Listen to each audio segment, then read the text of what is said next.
To the point programme में एक बार फिर से आपका स्वागत है। आज का विषय है संयुक्त संसदीय समिति। सबसे पहले देखते हैं ये चर्चा में क्यों है।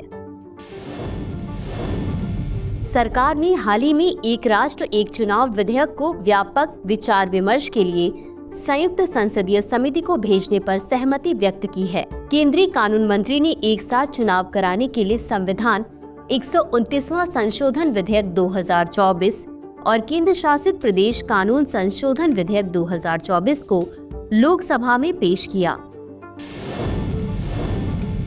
चलिए अब जानते हैं संयुक्त संसदीय समिति यानी जेपीसी के बारे में। जेपीसी एक तदर्थ समिति है जिसका गठन संसद द्वारा किसी विशिष्ट विषय या विधेयक की गहन जांच करने के लिए किया जाता है। इसमें दोनों सदनों तथा सत्तारूढ़ और विपक्षी दलों के सदस्य शामिल होते हैं। हालांकि जेपीसी के सदस्यों की संख्या और संरचना सीमित नहीं है। जांच पूरी होने के बाद जेपीसी भंग कर दी जाती है। जेपीसी की सिफारिशें सलाहकारी हैं तथा सरकार के लिए इसके निर्णय का पालन करना अनिवार्य नहीं है। समिति विशेषज्ञों से साक्ष्य भी एकत्र कर सकती है तथा सार्वजनिक निकायों, संघों, व्यक्तियों और अन्य इच्छुक पक्षों से परामर्श भी कर सकती है। जिन मामलों में जेपीसी गठित की गई उनमें से कुछ इस प्रकार हैं। बोफोर्स घोटाला 1987, हर्षद मेहता स्टॉक मार्केट घोटाला 1992, केतन पारेख शेयर बाजार घोटाला 2001, राष्ट्रीय नागरिक रजिस्टर NRC 2016, व्यक्तिगत डेटा संरक्षण विधेयक 2019। चलिए अब जानते हैं संसद की समितियां क्या हैं। संसदीय समिति सांसदों का एक पैनल है जिसे सदन द्वारा नियुक्त या निर्वाचित किया जाता है अथवा अध्यक्ष या सभापति द्वारा नामित किया जाता है। समिति अध्यक्ष या सभापति के निर्देशन में काम करती है और अपनी रिपोर्ट सदन या अध्यक्ष या सभापति को प्रस्तुत करती है। संसदीय समितियों की उत्पत्ति ब्रिटिश संसद से हुई है। वे अपना प्राधिकार अनुच्छेद 105 और अनुच्छेद 118 से प्राप्त करते हैं। अनुच्छेद 105 सांसदों के विशेषाधिकारों से संबंधित है।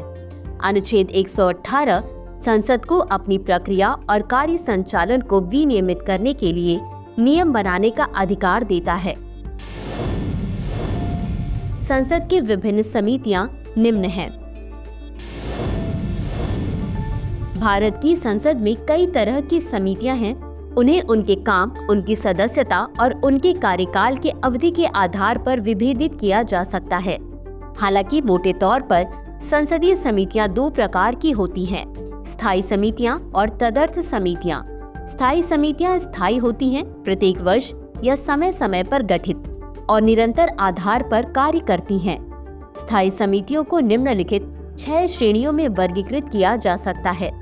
वित्तीय समितियां, विभागीय स्थायी समितियां, जांच समितियां, जांच और नियंत्रण के लिए समितियां, सदन के दिन प्रतिदिन के कामकाज से संबंधित समितियां, गृह व्यवस्था समितियां या सेवा समितियां।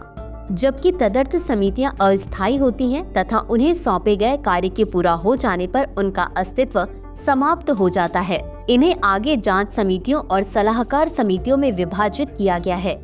प्रमुख तदर्थ समितियां विधेयकों पर प्रवर और संयुक्त समितियां हैं। अंत में देखते हैं आज के अभ्यास प्रश्न को। संसदीय समितियों के बारे में निम्नलिखित कथनों पर विचार कीजिए। 1.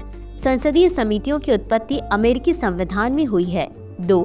वे अपना प्राधिकार अनुच्छेद 104 और अनुच्छेद 114 से प्राप्त करते हैं। उपर्युक्त में से कौन सा या कौन से कथन सही है या सही है? A केवल 1, B केवल 2, C 1 और 2 दोनों, D न तो 1 और न ही 2।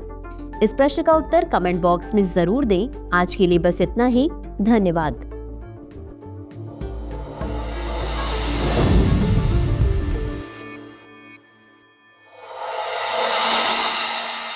डियर व्यूअर्स, अपने एग्जाम की तैयारी को और बेहतर करने के लिए हमारे चैनल को लाइक, शेयर और सब्सक्राइब करना न भूलें।